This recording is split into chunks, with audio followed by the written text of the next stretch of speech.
Hello friends, welcome back to our channel. तो आज की इस वीडियो में अतुल मैथ्स स्कॉलरशिप 2023 एग्ज़ाम के लिए पार्ट 10 वीडियो लेकर आ चुके हैं। अभी तक हमने आपके पार्ट 9 तक कराए हुए थे। अगर आपने अभी तक उनको नहीं देखा है तो उसकी लिंक आपको डिस्क्रिप्शन में मिल जाएगी। वहां से आप लोग उसकी प्लेलिस्ट बनी हुई है, वहां से आप लोग उसे जाकर देख सकते हैं। अगर आपको और कोई नॉलेज चाहिए तो आप hindustannowledge.com पर विजिट कर सकते हैं।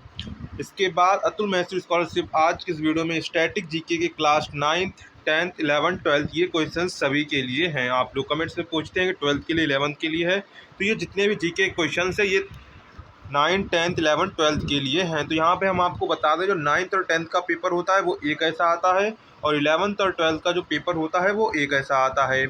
तो आप लोगों के लिए एक अनाउंसमेंट है। हमने सोचा है कि आपको जो जितने भी क्वेश्चंस हैं स्टैटिक जीके, हिंदी, अंग्रेजी, कंप्यूटर और मैथमेटिक रीजनिंग क्वेश्चंस हैं उनको एक में कंबाइन कर दिया जाए, और इसके साथ अलग से जो इम्पोर्टेंट क्वेश्चंस हैं वो भी आपको प्रोवाइड कर दिए जाएं। तो वो आपको बिल्कुल मिनिमम कॉस्ट में, कितनी मिनिमम कॉस्ट में, आपको 40 से 50 रुपये में आपको पूरे पेपर की जो आपकी तैयारी हो जाएगी। कितने रुपए में? 40 से 50 रुपये में आपकी पूरी तैयारी हो जाएगी। कितने में? 40 से 50 रुपये में आपको पूरे क्वेश्चन, जो इंपॉर्टेंट क्वेश्चंस हैं, साथ में आपको 2022, 21 और 19 के आपके 20 के मॉडल पेपर भी आपको दिए जाएंगे 100 क्वेश्चंस के। तो उन क्वेश्चंस को भी आप हल करेंगे और आपको अंदाज़ा लग जाएगा किस प्रकार के क्वेश्चंस आपको पूछे जाएंगे।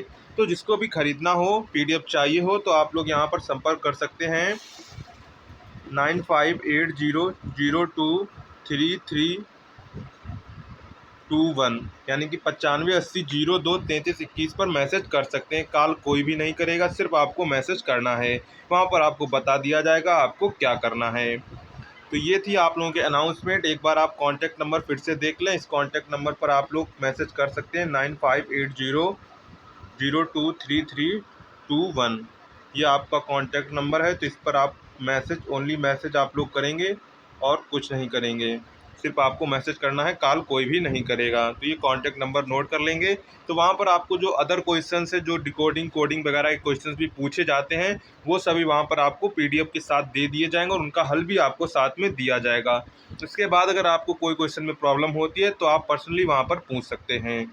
ये सुविधा भी आपको साथ में दी जाएगी। तो चलिए आज का वीडियो शुरू करते हैं। तो सबसे पहला हमारा क्वेश्चन है यहाँ पर, भगवान बुद्ध को ज्ञान की प्राप्ति कहाँ हुई थी? तो भगवान बुद्ध को ज्ञान की प्राप्ति कहाँ हुई थी? बोध गया में हुई थी। कहाँ हुई थी? बोध गया में हुई थी। तो ये इंपॉर्टेंट क्वेश्चन, इस टाइप के क्वेश्चन आपसे पूछे जाएंगे जब मॉडल पेपर आपको दिखाएंगे। जब आप लोग कोर्स खरीदेंगे तो वहाँ पर आपको मॉडल पेपर दिखाया जाएगा। आपको हम 2 से 3 मॉडल पेपर देंगे 100 क्वेश्चन के। इस टाइप की क्वेश्चन आपसे पूछे जाते हैं। इसके बाद है, आर्य समाज की स्थापना किसने की थी? तो आर्य समाज की स्थापना किसने की थी? स्वामी दयानंद ने की थी। किसने की थी? स्वामी दयानंद सरस्वती ने की थी आर्य समाज की स्थापना। इसके बाद नेक्स्ट है, पंजाबी भाषा की लिपि कौन सी है? तो पंजाबी भाषा की लिपि कौन सी होती है? पंजाबी की भाषा की लिपि है गुरुमुखी। क्या है? पंजाबी भाषा की लिपि कौन सी है? गुरुमुखी है। क्या है? गुरुमुखी है। इसके बाद नेक्स्ट है, भारत की मुख्य भूमि का दक्षिणतम किनारा कौन सा है? तो भारत की मुख्य भूमि का जो दक्षिणतम किनारा क्या है, इसके मतलब क्या है, यहाँ से देखते हैं। ये आपका भारत का नक्शा होगा। यहाँ से आप लोग देखेंगे इस टाइप का आपका भारत का नक्शा होता है। तो यहाँ पर ये जो दक्षिणतम बिंदु, ये होता है पूर्व, ये होता है पश्चिम, ये होता है उत्तर। तो ये दक्षिणतम जो बिंदु होता है वो यहाँ पर दक्षिणतम बिंदु क्या है? कन्याकुमारी है। तो यहाँ पर आपका हो जाएगा कन्याकुमारी। क्या हो जाएगा? कन्याकुमारी। भारत का दक्षिणतम बिंदु कौन सा है? कन्याकुमारी है। इसके भारत में सबसे पहले सूर्य किस राज्य में निकलता है? तो भारत में सबसे पहले सूरज कहाँ निकलता है? अरुणाचल प्रदेश में निकलता है। कैसे निकलता है? ये मान लीजिए भारत का नक्शा बना हुआ है। तो यहाँ पर देखिए, ये जो बनता है यहाँ पर अरुणाचल प्रदेश होता है। तो यहाँ पर ये पूरब में अरुणाचल प्रदेश सबसे आगे है। तो यहीं पर अरुणाचल प्रदेश में सूर्य सबसे पहले निकलता है। इसके बाद है, इंसुलिन का प्रयोग किस बीमारी के उपचार में किया जाता है? तो इंसुलिन का जो प्रयोग होता है वो किस बीमारी के इलाज में किया जाता है? शुगर की बीमारी के इलाज में किया जाता है, यानी कि मधुमेह के उपचार में किया जाता है। तो यहाँ पर आपका मधुमेह सही हो जाएगा। इसके बाद बिहू किस राज्य का प्रसिद्ध त्यौहार है? तो बिहू जो है वो असम राज्य का किसका है? असम राज्य का प्रसिद्ध त्यौहार है। क्या है? असम राज्य का प्रसिद्ध त्यौहार है। इसके बाद है, कौन सी विटामिन आंवले में प्रचुर मात्रा में मिलती है? तो जो खट्टे पदार्थ होते हैं उसमें कौन सी विटामिन पाई जाती है? वहाँ पर विटामिन सी पाई जाती है। क्या पाई जाती है? विटामिन सी आपको पाई जाती है। तो यहाँ पर आपकी विटामिन सी हो जाएगी। इसके बाद है भारत का प्रथम गवर्नर जनरल कौन था? तो भारत का प्रथम गवर्नर जनरल कौन था? William Bentinck. कौन था? विलियम बेंटिंक था। कौन था? विलियम बेंटिंक था। इसके बाद कागज का आविष्कार किस देश में हुआ था? तो कागज का आविष्कार किस देश में हुआ था? कागज का आविष्कार चाइना में हुआ था। कहाँ हुआ था? चाइना में हुआ था। तो यहाँ पर आपका हो जाएगा चाइना। क्या हो जाएगा? चाइना हो जाएगा, यानी कि तो इसका सही हो जाएगा आपका चीन। इसके बाद नेक्स्ट है गौतम बुद्ध का बचपन का क्या नाम था? तो गौतम बुद्ध के बचपन का नाम क्या था? सिद्धार्थ नाम था। क्या नाम था? सिद्धार्थ नाम था। तो गौतम के बचपन का नाम क्या था? सिद्धार्थ था। इसके बाद है भारत में सशस्त्र बलों का सर्वोच्च सेनापति होता है, कौन होता है? तो भारत में सशस्त्र बलों का सर्वोच्च सेनापति कौन होता है? राष्ट्रपति होते हैं। कौन होते हैं? राष्ट्रपति होते हैं। तो यहाँ पर आपका हो जाएगा राष्ट्रपति। क्या हो जाएगा? राष्ट्रपति आपका करेक्ट हो जाएगा। इसके बाद नेक्स्ट है रतौंधी किस विटामिन की कमी से होती है? तो विटामिन ए की कमी से रतौंधी होती है। किसकी कमी से? विटामिन ए की कमी से रतौंधी रोग होता है। इसके बाद है टेलीविज़न का आविष्कार किसने किया था? तो टेलीविज़न का आविष्कार जॉन लोगी वेयर्ड ने किया था। किसने किया था? जॉन लोगी वेयर्ड ने टेलीविज़न का आविष्कार किया था। इसके बाद है भारत की पहली महिला शासक कौन थी? भारत की पहली महिला शासिका कौन थी? तो भारत की पहली महिला शासिका रजिया सुल्तान थी। कौन थी? रजिया सुल्तान थी। इसके बाद है मछली किसकी सहायता से सांस लेती है? तो मछली किसकी सहायता से सांस लेती है? गलफड़ों की सहायता से सांस लेती है। किसकी सहायता से? गलफड़ों की सहायता से सांस लेती है। इसके बाद है इंकलाब जिंदाबाद का नारा किसने दिया था? तो इंकलाब जिंदाबाद का नारा किसने दिया था? तो इंकलाब जिंदाबाद का नारा भगत सिंह ने दिया था। किसने दिया था? भगत सिंह ने दिया था। इंकलाब जिंदाबाद का नारा किसने दिया था? भगत सिंह ने दिया था। इसके बाद है जलियांवाला बाग हत्याकांड कब और कहाँ हुआ था? तो ये हुआ था 1919 में अमृतसर में। कहाँ हुआ था? 1919 में जलियांवाला बाग हत्याकांड 1919 ईस्वी में अमृतसर में हुआ था। इसके बाद नेक्स्ट क्वेश्चन आ जाता है 1939 में कांग्रेस छोड़ने के बाद सुभाष चंद्र बोस ने किस दल की स्थापना की थी? तो किस दल की स्थापना की थी? फॉरवर्ड ब्लॉक की स्थापना की थी। किसकी की थी? फॉरवर्ड ब्लॉक की स्थापना की थी। तो यहाँ पर आपका सही हो जाएगा फॉरवर्ड ब्लॉक। पंजाब केसरी किसे कहा जाता है? तो पंजाब केसरी किसे कहा जाता है? लाला लाजपत राय को कहा जाता है। किसे कहा जाता है? लाला लाजपत राय को पंजाब केसरी कहा जाता है। किसे कहा जाता है? लाला लाजपत राय को। इसके बाद है सॉन्डर्स की हत्या किसने की थी? तो सॉन्डर्स की हत्या किसने की थी? भगत सिंह ने की थी। किसने की थी? भगत सिंह ने की थी। तो यहाँ पर ऑप्शन आपका करेक्ट हो जाएगा भगत सिंह। क्या हो जाएगा? भगत सिंह। इसके बाद नेक्स्ट क्वेश्चन है 1857 ईस्वी के विद्रोह में किसने अपना बलिदान सबसे पहले दिया था? तो 1857 के विद्रोह में किसने अपना बलिदान सबसे पहले दिया था? मंगल पांडे ने दिया था। किसने दिया था? मंगल पांडे ने अपना बलिदान सबसे पहले दिया था। भारत की पहली महिला राज्यपाल कौन थी? तो भारत की पहली महिला राज्यपाल सरोजनी नायडू थी। कौन थी? सरोजनी नायडू भारत की पहली महिला राज्यपाल थी। कौन थी? सरोजनी नायडू थी। क्या थी? सरोजनी नायडू थी। सरोजनी नायडू थी।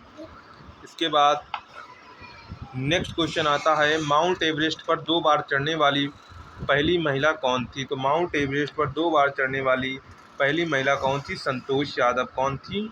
संतोष यादव इनका नाम था। इसके बाद नेक्स्ट क्वेश्चन हमारा है ब्रह्म समाज की स्थापना किसके द्वारा की गई थी? तो ब्रह्म समाज की स्थापना किसके द्वारा की गई थी? राजा राम मोहन राय के द्वारा की गई थी। किसके द्वारा की गई थी? राजा राम मोहन राय द्वारा ब्रह्म समाज की स्थापना की गई थी।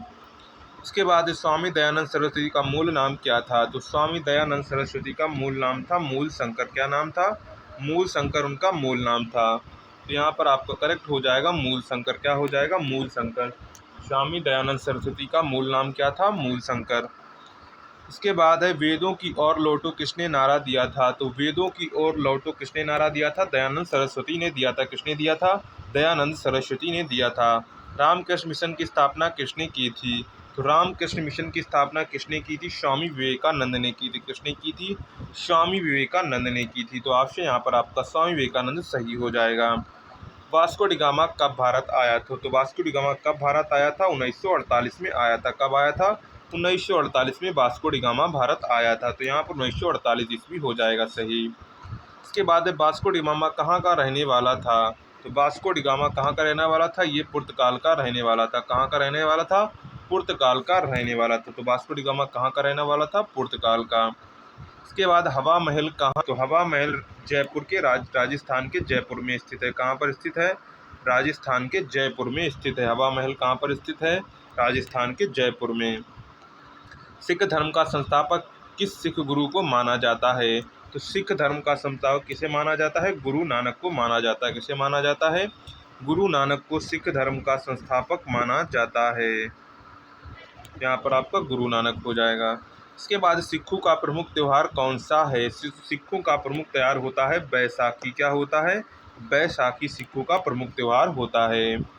इसके बाद लौह पुरुष किस महापुरुष को कहा जाता है? तो लौह पुरुष कहा जाता है सरदार पटेल को। किसे कहा जाता है? सरदार वल्लभ भाई पटेल को कहा जाता है। तो यहाँ पर लौह पुरुष के नाम से सरदार वल्लभ भाई पटेल को जाना जाता है। इसके बाद नेताजी किस महापुरुष को कहा जाता था? तो नेताजी किस महापुरुष को कहा जाता था? सुभाष चंद्र बोस को नेताजी के नाम से जाना जाता था। किसे जाना जाता था? सुभाष चंद्र बोस को नेताजी के नाम से जाना जाता था। इसके बाद है नेक्स्ट है दिल्ली स्थित लाल बहादुर शास्त्री की समाधि का क्या नाम है? तो दिल्ली स्थित लाल बहादुर शास्त्री की समाधि का क्या नाम है? विजय घाट। क्या नाम है? विजय घाट नाम है। दिल्ली स्थित लाल बहादुर शास्त्री की समाधि का नाम विजय घाट है। क्या नाम है? विजय घाट। इसके महाभारत के रचयिता कौन है? तो महाभारत के रचयिता कौन थे? महर्षि वेदव्यास। कौन थे? महाभारत के रचयिता कौन थे? महर्षि वेदव्यास। कौन? महर्षि वेदव्यास। इसके बाद अर्थशास्त्र नामक पुस्तक किसने लिखी? तो अर्थशास्त्र नामक पुस्तक किसने लिखी थी? चाणक्य कौटिल्य ने लिखी थी। किसने लिखी थी? चाणक्य कौटिल्य ने लिखी थी अर्थशास्त्र नामक पुस्तक। इसके बाद जय जवान जय किसान का नारा किसने दिया? तो जय जवान जय किसान का नारा लाल बहादुर शास्त्री ने दिया था। किसने दिया था? लाल बहादुर शास्त्री ने जय जवान जय किसान का नारा दिया था। संविधान सभा का स्थायी अध्यक्ष कौन थे? तो संविधान सभा के स्थायी अध्यक्ष कौन थे? डॉक्टर राजेंद्र प्रसाद। संविधान सभा के स्थायी अध्यक्ष कौन थे? डॉक्टर राजेंद्र प्रसाद थे। तो आपका डॉक्टर राजेंद्र प्रसाद ऑप्शन सही हो जाएगा। संविधान सभा की प्रारूप समिति के अध्यक्ष कौन थे? तो प्रारूप समिति के अध्यक्ष डॉक्टर भीमराव अम्बेडकर थे। कौन थे? डॉक्टर भीमराव अम्बेडकर थे। इसके बाद विश्व रेड क्रॉस दिवस किस तारीख को मनाया जाता है? तो विश्व रेड क्रॉस दिवस 8 मई को मनाया जाता है। कब मनाया जाता है? 8 मई को मनाया जाता है। तो 8 मई आपका करेक्ट हो जाएगा। सूर्योदय का देश के नाम से कौन सा देश प्रसिद्ध है? तो सूर्योदय के देश के नाम से कौन सा देश प्रसिद्ध है? जापान देश प्रसिद्ध है। कौन देश प्रसिद्ध है? जापान देश प्रसिद्ध है सूर्योदय का देश के नाम से। इसके बाद अंतर्राष्ट्रीय महिला दिवस किस तिथि को मनाया जाता है? तो अंतर्राष्ट्रीय महिला दिवस 8 मार्च को मनाया जाता है। कब मनाया जाता है? 8 मार्च को अंतर्राष्ट्रीय महिला दिवस मनाया जाता है। तो यहाँ पर 8 मार्च आपका करेक्ट हो जाएगा। क्षेत्रफल की दृष्टि से भारत में सबसे छोटा राज्य कौन सा है? तो क्षेत्रफल की दृष्टि से भारत में सबसे छोटा राज्य गोवा है। कौन सा है? गोवा है। तो क्षेत्रफल की दृष्टि से भारत में सबसे बड़ा राज्य कौन सा है? सबसे छोटा राज्य कौन सा है? गोवा है। और सबसे बड़ा राज्य कौन सा है? राजस्थान है। कौन सा है? राजस्थान है। तो सबसे छोटा गोवा और सबसे बड़ा राजस्थान है। इसके बाद ओणम किस राज्य का प्रसिद्ध त्यौहार है? तो ओणम जो है किस राज्य का प्रसिद्ध त्यौहार है? केरल का प्रसिद्ध त्यौहार है। किसका है? केरल का प्रसिद्ध त्यौहार है। इसके बाद नेक्स्ट क्वेश्चन है दिल्ली भारत की राजधानी कब बनी थी? तो दिल्ली भारत की राजधानी 1911 में बनी थी। कब बनी थी? 1911 में दिल्ली भारत की राजधानी बनी थी। सबसे चमकीला ग्रह कौन सा है?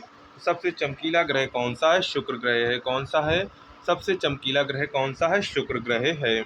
तो ये आपके स्टैटिक जीके के 50 क्वेश्चंस आउट ऑफ 50 क्वेश्चंस हमने आपको करा दिए हैं। ये क्लास 9, 10, 11, 12 सभी के लिए हैं। साथ में अगर आपको वो PDF खरीदनी है तो आप लोग मैसेज कर सकते हैं 9580023321। अगर आपको बेटर प्रिपरेशन करनी है तो हम रिकमेंड करेंगे कि आपको ये खरीदना है। बुक आपके ऊपर है, अगर आप बुक खरीदना चाहें तो खरीदें, वैसे बुक ही ना ही खरीदें तो क्योंकि आप लोग इतने टाइम में उसे पढ़ नहीं पाएंगे। तो चलिए, अगर आपको वीडियो पसंद आया हो तो वीडियो को लाइक कर देंगे, चैनल को सब्सक्राइब कर देंगे। मिलते हैं नेक्स्ट वीडियो में।